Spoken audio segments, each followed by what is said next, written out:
200-300 টাকার ভিতরে কোনো রুম পাওয়া যাবে? যাবে। ওইখানে নাকি মেয়েরা ম্যাসাজ করে। জানি না তো ভাই। আসসালামু আলাইকুম। ওয়ালাইকুম আসসালাম। বসো বসো। জি, ভালো আছেন? হ্যাঁ, তুমি কেমন আছো? এই তো ভালো। ওই যে টুপাক বলছিল যে আপনি নাকি আমাকে ডেকেছেন। হ্যাঁ, কিছু জরুরি কথা বলার জন্য তোমারে ডাকছি। জি বলেন। দাঁড়াও বলতেছি, আগে চায়ের কথা বলি। মামনি, মামনি, জি বাবা। শোনো মা, ফার্স্ট ক্লাস করে এক কাপ চা বানায় নিয়ে আসো। আচ্ছা ঠিক আছে, এখনই চা বানিয়ে নিয়ে আসতেছি। ওকে।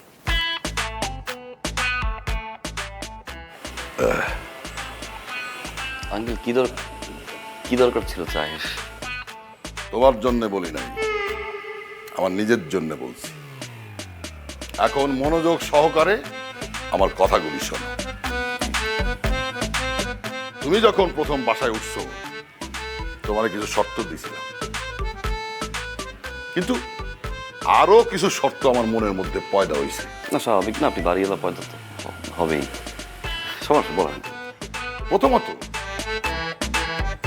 রাত 11টার পরে বাসার মধ্যে কোনো আলো জ্বলবে না, টেলিভিশন চলবে না, লাইট টাইট সব অফ করে ঘুমায় পড়বা। এটা কেমন ধরনের? আমার যে ঘুম না আসে? জেগে থাকবা, অন্ধকার ঘরের মধ্যে জেগে থাকবা, লাইট টাইট জ্বালানো যাবে না, কারণ মাস শেষে বিলটা আমারই দিতে হয়। জি। দ্বিতীয়ত, তুমি যদি কোনো কারণে বাসার বাইরে যাও কিংবা অফিসে কাজে যাও, ভুলেও ফ্যানের সুইচ অন করে থুয়ে যাওয়া যাবে না। আমার লোক আছে, সে এটা দেখবে, আমাকে রিপোর্ট করবে। তৃতীয়ত, তোমার বাসায় তোমার যদি আপন বাপ হয় তাহলে বছরে 2 বার, আর সৎ বাপ হইলে বছরে 1 বার। আত্মীয় স্বজনের বেলা এই নিয়ম প্রযোজ্য। এছাড়া আর কোনো গেস্ট আসতে পারবে না, সেটাও দেখার জন্যে আমার লোক আছে। আরেকটা বিষয়, এই যে আমি টুপাকরে রাখছি, তার পিছনে একটা খরচ আছে না? এই জন্যে আমি একটা নিয়ম সেট করে দিচ্ছি, সেটা মন দিয়ে শোনো। আমার এই 6 তলায় 12টা ফ্ল্যাট, প্রত্যেক দিন প্রত্যেক ফ্ল্যাটে সে 1 দিন করে থাকবে এবং খাবে। তাতে করে আমার আরেকটা কাজ হবে, সে ফ্ল্যাটের মধ্যে কি হচ্ছে না হচ্ছে সব অবজার্ভ করবে, আমাকে রিপোর্ট করবে। ঠিক আছে? ক্লিয়ার? জি আঙ্কেল, আমি ক্লিয়ার, পুরোপুরি ক্লিয়ার। আমার একটা শর্ত আছে, বাসায় কোনো মেয়ে মানুষ আনা যাবে না। আচ্ছা ভাই, কিছু মনে না করলে আপনার আঙ্কেল আমি আসি। কিরে, ঠিক আছে না? সব ঠিক আছে।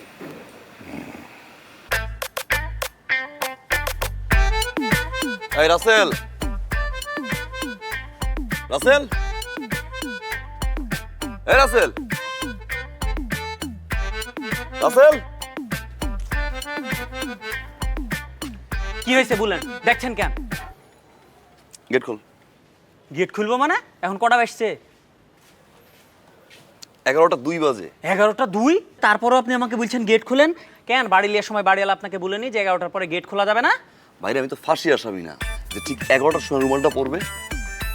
গেটটা খোল ভাই, 2টা মিনিট তো, খোল। ফাঁসির আসামির থেকেও এই বাড়ির নিয়ম ভয়ঙ্কর, আপনি জানেন না? কি করবেন আপনি? বিশ্বাস না হলে বাড়িওয়ালাকে ফোন দেন। বাড়িওয়ালাকে ফোন দেওয়ার পরে বাড়িওয়ালা কি বলবে জানেন? বাড়িওয়ালা বলবে যে 11টার পর থেকে এই বাড়ির মালিক হচ্ছে রাসেল। রাসেল যেটা বলবে সেটাই হবে। বুঝতে পেরেছেন? ভূত। 100 টাকা দেবো, খোল। এই আপনি আমাকে ঘুষ ছাড়ছেন? আপনি জানেন আমি কতটা অনেস্ট? আমি যদি ঘুষই খাইতাম না তাহলে এরকম একটা বাড়ির মালিক হতাম। শুধু বাড়ির মালিক না, আমার ব্যাংকে কোটি কোটি টাকা থাকতো।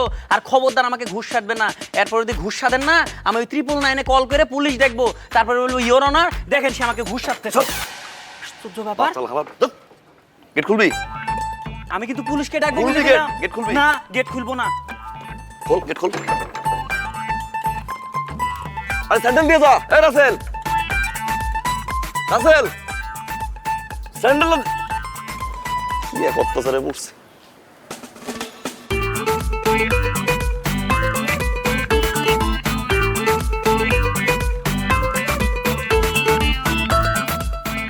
বাসা না জেলখানা।